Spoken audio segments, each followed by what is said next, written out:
Have you ever had your whole world turned upside down by a single moment of truth? That's exactly what happened to me.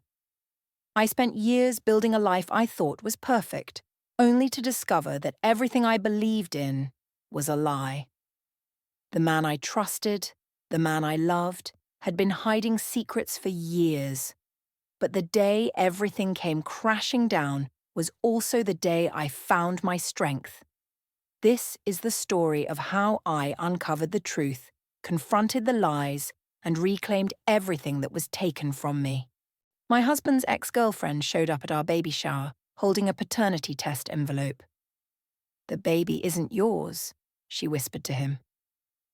I smiled and pulled out the real results, proving my baby was his, and the child she had claimed was his for years actually belonged to his brother. 4 simple words whispered into my husband's ear shattered our perfect world in an instant. I watched Mark's face transform from confusion to horror as Vanessa Lou stood there with a triumphant smile, patting the manila envelope in her hands. Around us, our baby shower guests continued chatting, crystal flutes of non-alcoholic champagne gleaming in the afternoon sunlight that poured through our Beacon Hill brownstone windows. No one had noticed yet, but soon they would. Before we go on, I want to thank all of you for joining us.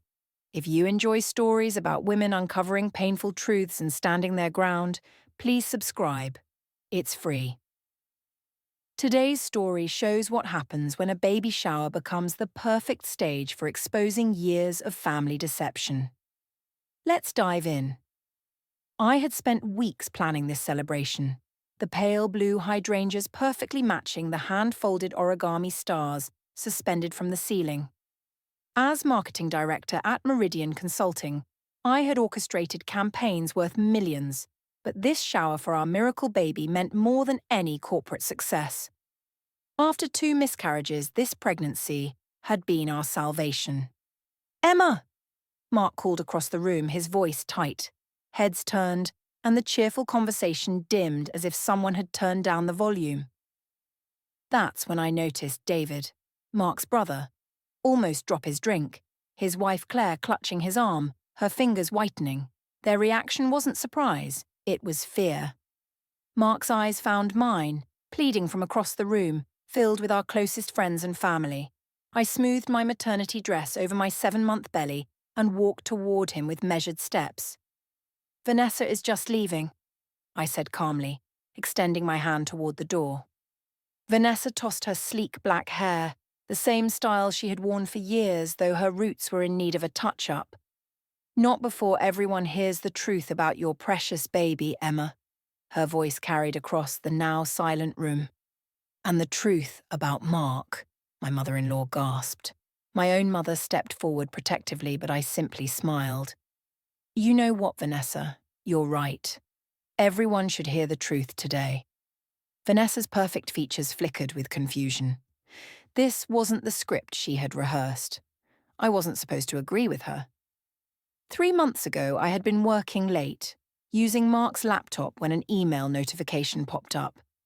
I explained, addressing our stunned guests while reaching for my purse on the side table. The subject line caught my attention. "He needs to keep paying." Curiously, I opened it. David shifted uncomfortably across the room.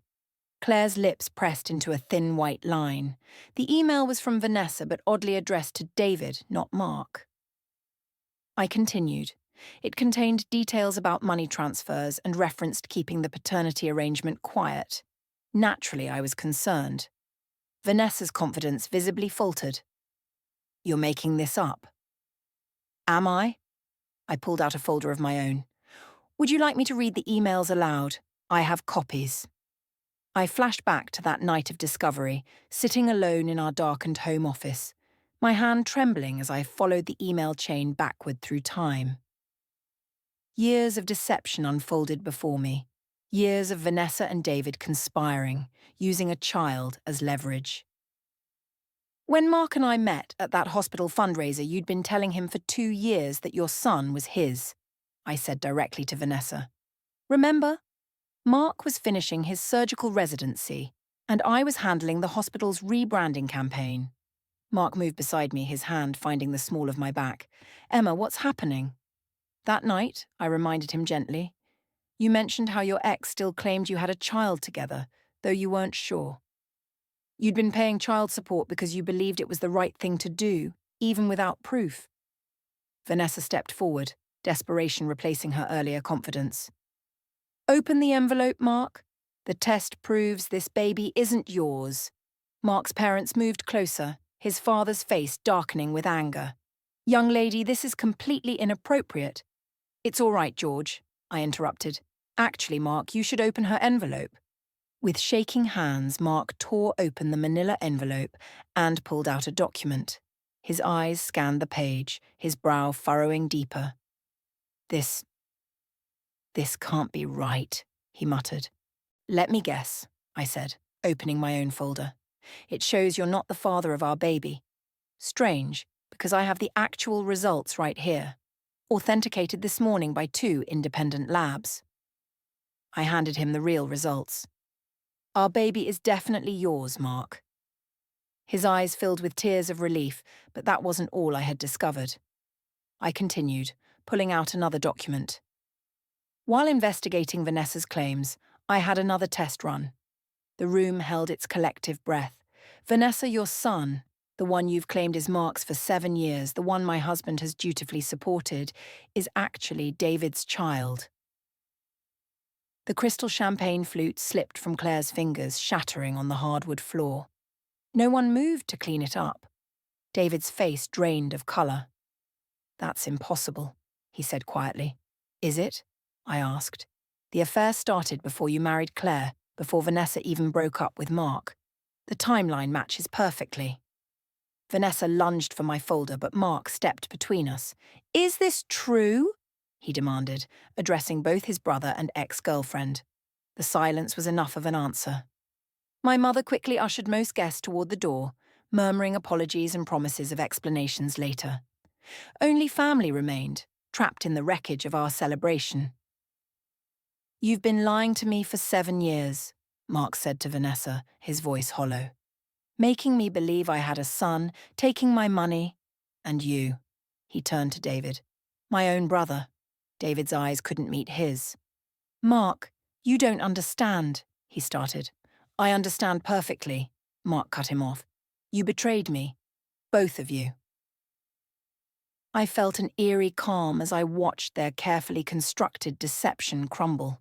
The weeks of private investigation, the sleepless nights piecing together timelines and evidence, it had all led to this moment. Claire stepped forward, glass crunching beneath her heels. How long? She asked David, her voice barely audible. When he didn't answer, Vanessa laughed bitterly. 7 years officially, she said. 10, if you count when it started. He promised he'd leave you, you know, every year. Another promise. Claire's composure cracked. The dignified surgeon's wife, who served on 3 charity boards, crumpled into a nearby chair. I'm sorry it had to happen this way, I told her quietly. She looked up at me, tears streaming down her face. Don't be. I've suspected something for years, just not this. My mother-in-law approached Vanessa with surprising steadiness. You need to leave our family alone now, permanently. Vanessa's eyes darted around the room, searching for an ally but finding none. This isn't over, she hissed as she gathered her purse. That money was supporting your grandson, whether you like how it happened or not. We'll discuss proper arrangements for the child, Mark's father said firmly, but not today, and not with you. Leave now before I call security. After Vanessa stormed out, the silence settled over us, a heavy presence pressing in from all sides. The blue balloons still bobbed gently against the ceiling, and the banner reading, Welcome Baby Matthews, hung mockingly above the fireplace. Mark turned to me, his face a complicated mixture of gratitude and devastation. How long have you known? He asked. Long enough to be certain, I replied, placing his hand on my belly where our daughter kicked, as if sensing the tension. Long enough to protect what's ours. In the shattered remains of our celebration, surrounded by broken glass and broken trust, I felt our baby move again. Whatever came next, the confrontations, the legal battles, the family healing, would be fought on my terms now. The silent war had finally gone public. The aftermath of the baby shower lingered like a ghost in our home. Mark spent the night in his study, documents spread across his desk, as he compared years of child support statements with the paternity results I had uncovered. I kept my distance, giving him space to process what even I was still struggling to understand. It had all started 6 months earlier with a medical bill. Nothing significant, just a routine pediatric checkup statement that had been forwarded to our address by mistake. The patient's name was Tyler Stevens, Vanessa's son, but the insurance information had been altered. Someone had used Mark's policy information, but the billing address had been crossed out and corrected by hand.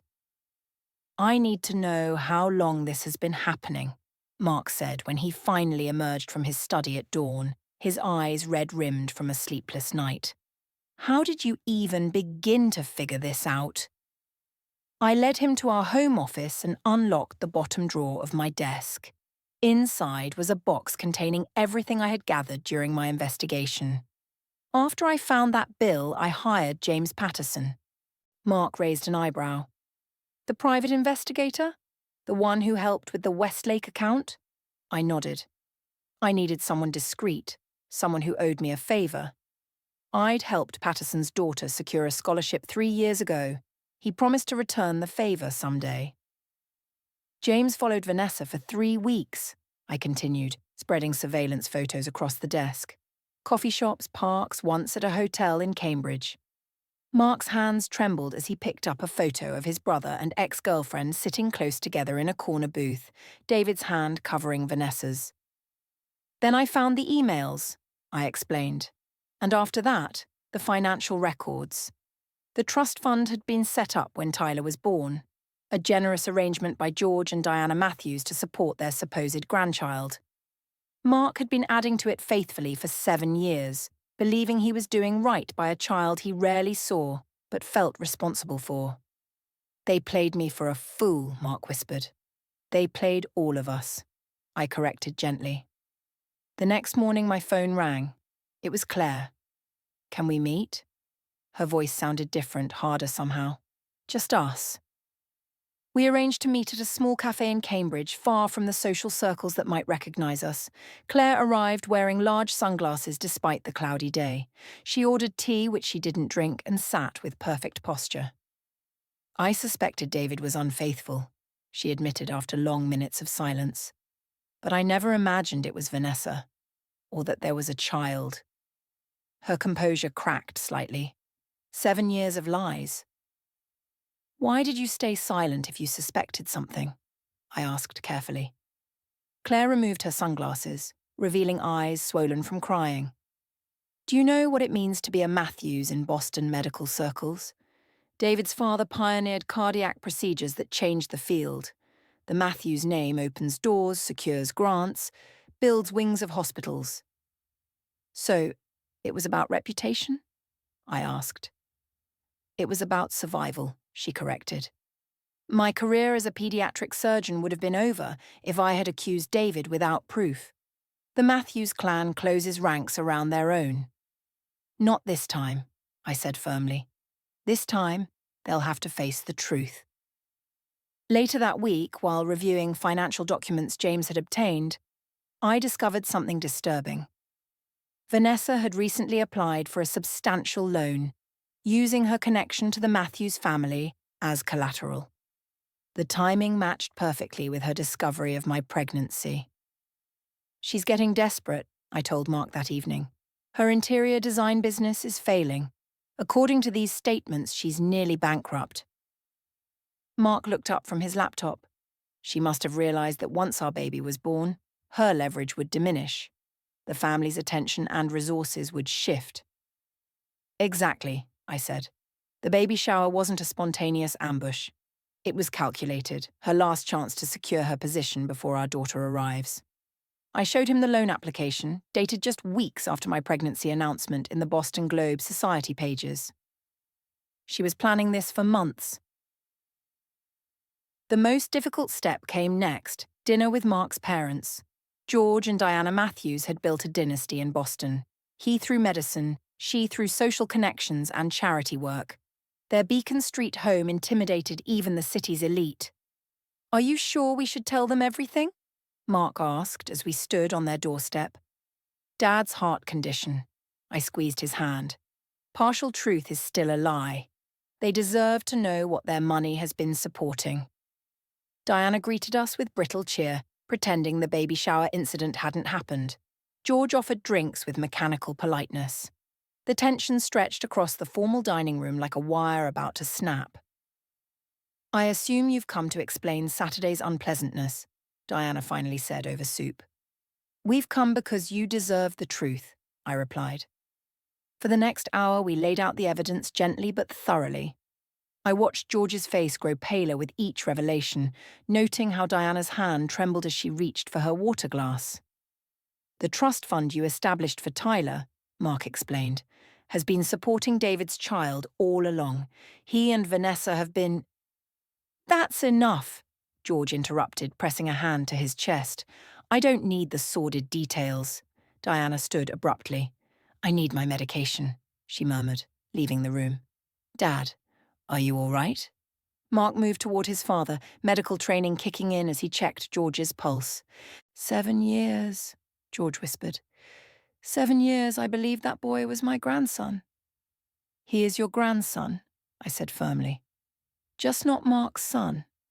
The relationship hasn't changed, only the truth about it." George looked at me with new respect. "You investigated all this while pregnant, planning a baby shower, running your department?" I nodded. "Diana won't take this well," he warned. "She's been fragile since her last episode."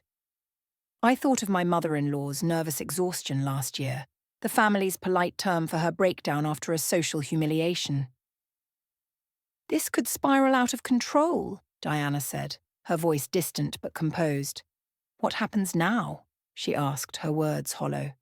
"We protect the family," I replied, my tone steady. "The real family." As we left, Diana unexpectedly took my hand. "You should know," she whispered. "David has always been George's favourite since childhood. It's complicated." Her words echoed in my mind during our silent drive home, adding another layer to the Matthews family dynamics, one that might become crucial in what was about to unfold. That night, as Mark finally drifted into a peaceful sleep beside me, I reflected on what we'd learned and what remained hidden. The threads of deception were beginning to unravel, revealing a web far more intricate than I had anticipated. But with every new revelation, I became more certain. This wasn't just about protecting our baby anymore. This was about justice. Long overdue. Diana's words about George's favoritism toward David lingered with me for days. It explained so much. The blind eye turned to David's mistakes, the immediate trust fund established without verification, the way Mark always seemed to work twice as hard for half the recognition. "We need to talk to David directly," I told Mark one morning, a week after the dinner with his parents. "Alone. No Vanessa, no CLA. I want to hear him admit it." Mark shook his head. "He'll just deny everything. He hasn't returned my calls since the shower."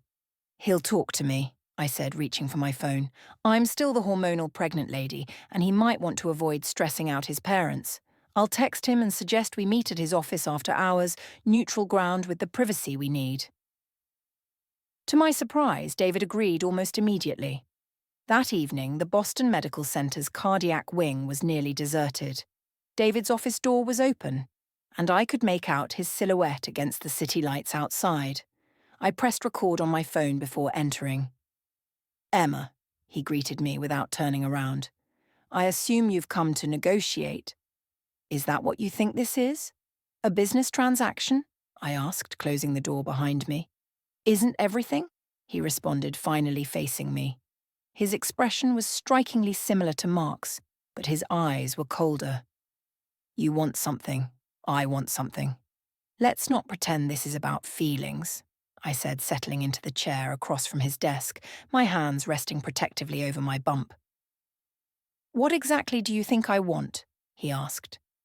Silence, discretion. A clean family image for your child to inherit, I said, leaning forward. The Matthews name still carries weight in this city, despite your little performance at the baby shower. I smiled slightly. Actually, I came for the truth. On record. His eyes flickered to my phone. Recording without consent is illegal in Massachusetts. Good thing I worked in corporate law before marketing, I replied smoothly. Then one-party consent is perfectly legal when gathering evidence of fraud. He hesitated, then responded. How long were you sleeping with Vanessa before she broke up with Mark? Something shifted in his expression, calculating, weighing options. Does it matter now? It matters to the timeline, I said. It matters to the trust fund Mark's been paying into for 7 years, based on fraudulent claims. David's laugh was humorless. You really want the ugly version? Fine. Vanessa and I met at a hospital fundraiser while she was still with Mark. We hit it off right away. While she was living with my brother, I clarified. While Mark was working 120-hour weeks and barely acknowledging her existence, he retorted. The affair lasted 3 months before she got pregnant. She tried to make it work with Mark, hoping the baby was his. But when Tyler was born... You knew, I interrupted. David nodded slowly. The timing, certain genetic traits we knew. But Mark was already established, finishing his residency while I was still struggling. It made sense to defraud your own brother to provide for my son, using family resources he was entitled to. My practice wasn't successful yet, he added sharply. Claire would have left me if she'd found out. I made Vanessa a promise. Once I was established, once Tyler was older, we'd figure something out. 7 years of promises, I noted. Meanwhile, Vanessa's business is failing. You've been secretly supporting her, but it's not enough anymore, is it? His composure slipped for a moment. Her financial troubles are her own doing. Poor investments, overextending on projects, expecting me to bail her out each time. Until you couldn't anymore, I finished. And then she panicked. That's why she came to the shower. A desperate move to secure more money before my baby arrived, and changed everything. David's silence confirmed my theory. What I don't understand, I continued, is why you'd risk everything.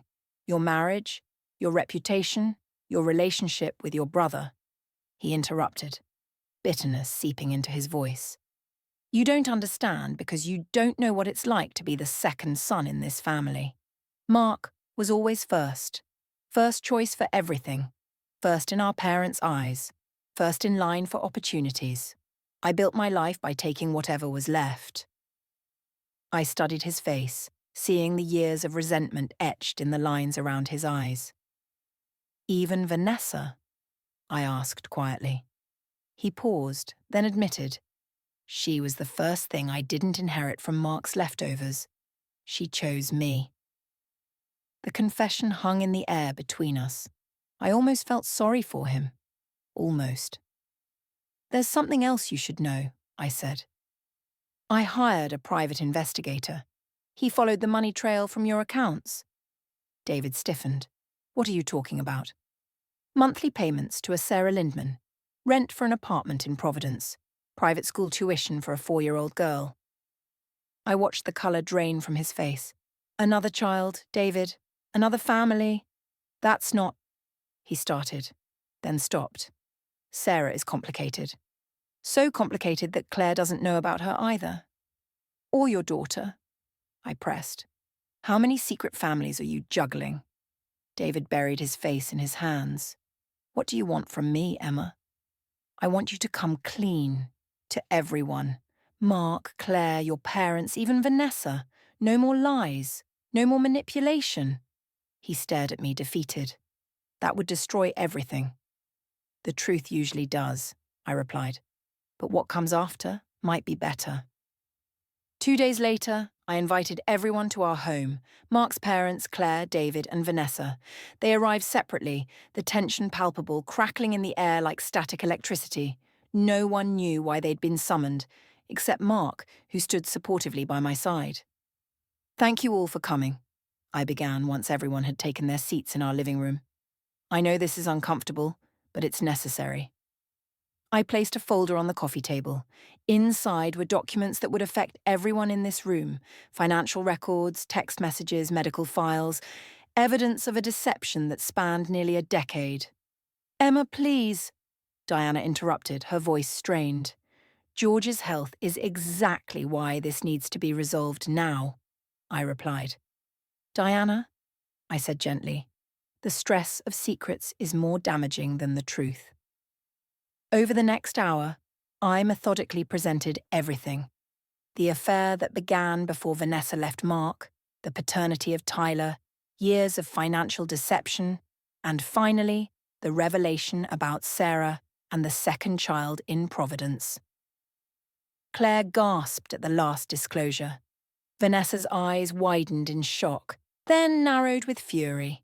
She hadn't known about Sarah either. "Is this true?" Claire asked David, her voice remarkably steady. David couldn't meet her eyes. "It's complicated," he muttered. "Actually, it's remarkably simple," Claire replied, rising to her feet. "You're a pathological liar who's been manipulating everyone in this room." To everyone's surprise, she walked over and sat beside me. "I want to see everything you found," she said. "All of it." That moment, when Claire chose alliance over animosity, changed everything. I'd expected her to hate me as the messenger and side with her husband out of self-preservation. Instead, she recognized that we'd both been pawns in the same game. George finally spoke, his authoritative voice silencing the room. "David, you will make this right, all of it, or you will no longer be welcome in this family." For the first time, I saw genuine fear in David's eyes. His father's approval had been his North Star, the thing he'd fought for his entire life. As everyone left that evening, Claire lingered behind. "How did you do it?" she asked. "Stay so calm, so methodical through all of this." I considered her question carefully.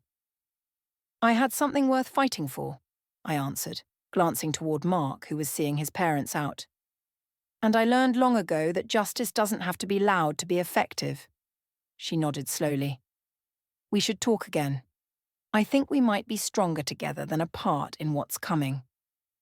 I watched her walk away, this woman I'd considered a peripheral character in my life just weeks ago.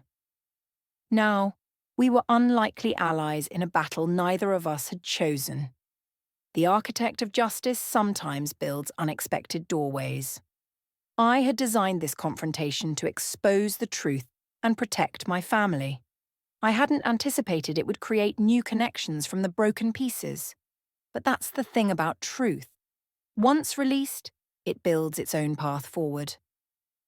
The spring flowers were blooming when Catherine Elizabeth Matthews made her entrance into the world.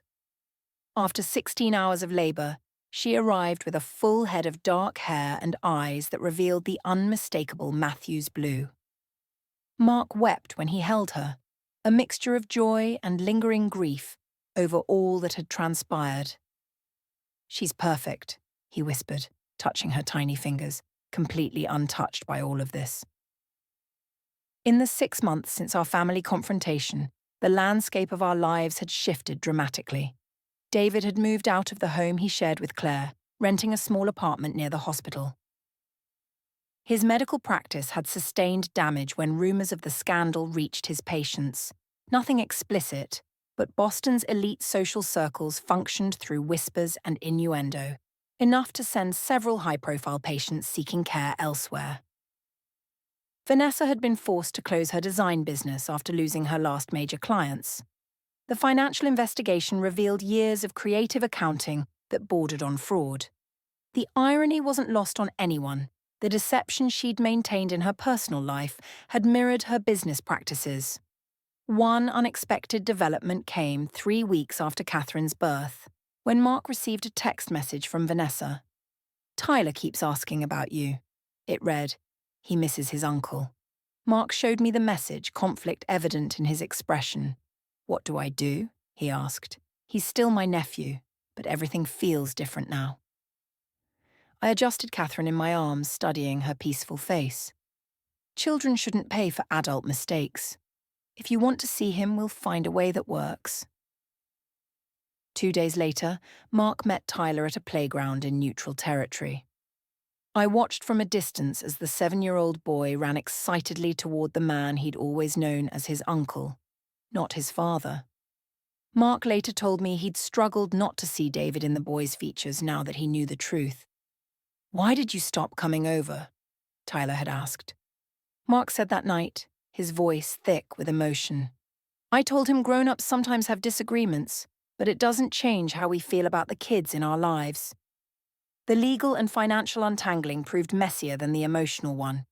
George Matthews hired the family's longtime attorney to reorganize the trust funds, establishing separate accounts for Tyler, Catherine, and, after DNA confirmation, Ellie, David's daughter, in Providence. The process required forensic accountants to trace years of transactions and determine which funds had been obtained through fraudulent claims. Claire and I met weekly for coffee, forging an unexpected friendship through shared betrayal. She'd filed for divorce but was proceeding carefully to protect her own medical career and reputation. "I always thought if this happened, I'd be devastated beyond function," she admitted during one of our meetings. "But it's strangely liberating to finally have confirmation after years of suspicion." "Do you think you can forgive him?" I asked her. Her laugh held no humor. "Never. But I can rebuild something better without him." She hesitated, stirring her latte. "Sarah contacted me, David's other woman. She wanted to apologize." "What did you say?" "I told her we should meet. Compare notes." Clara's eyes met mine. 3 women, 3 different lives, all damaged by the same man. There's power in that alliance. While on the surface our lives seemed to be settling into a new balance, internally, I struggled with conflicting emotions. The satisfaction of exposing the truth was sometimes overshadowed by the crushing guilt I felt when I thought about the collateral damage, especially to the children. Tyler and Ellie would grow up carrying the weight of their father's deceptions, and Catherine would eventually learn how her family had fractured long before her birth. Had justice been worth the price? I asked myself during sleepless nights, rocking Catherine while Mark slept. Had my need for truth and vindication caused more harm than healing? These doubts grew when an unexpected revelation emerged during the financial investigation. The forensic accountant uncovered an anomaly in the trust paperwork, George Matthews' signature on an amendment dated shortly after Tyler's birth, acknowledging special circumstances regarding the child's paternity.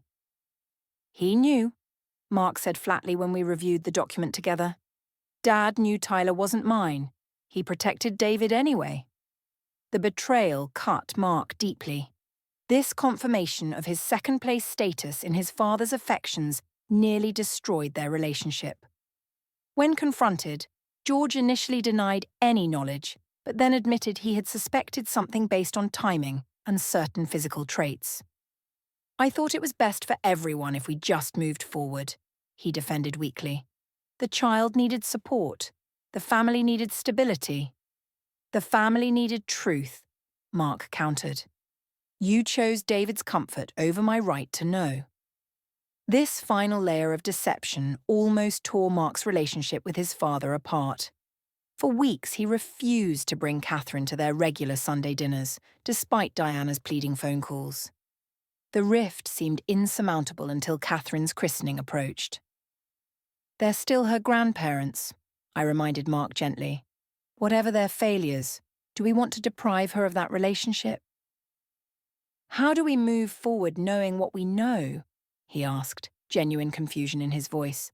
With clear eyes and boundaries, I answered, "We rebuild on truth, not comfort." The christening became our first full family gathering since the confrontation. Everyone attended: George and Diana, Claire, who had agreed to be Catherine's godmother, even David at Mark's reluctant invitation. Vanessa came with Tyler, staying separate from David in a silent acknowledgement of their permanently altered relationship. After the ceremony, I found myself alone with George on the church steps. He looked older, diminished by the events of the past year. "I made terrible mistakes," he said without preamble.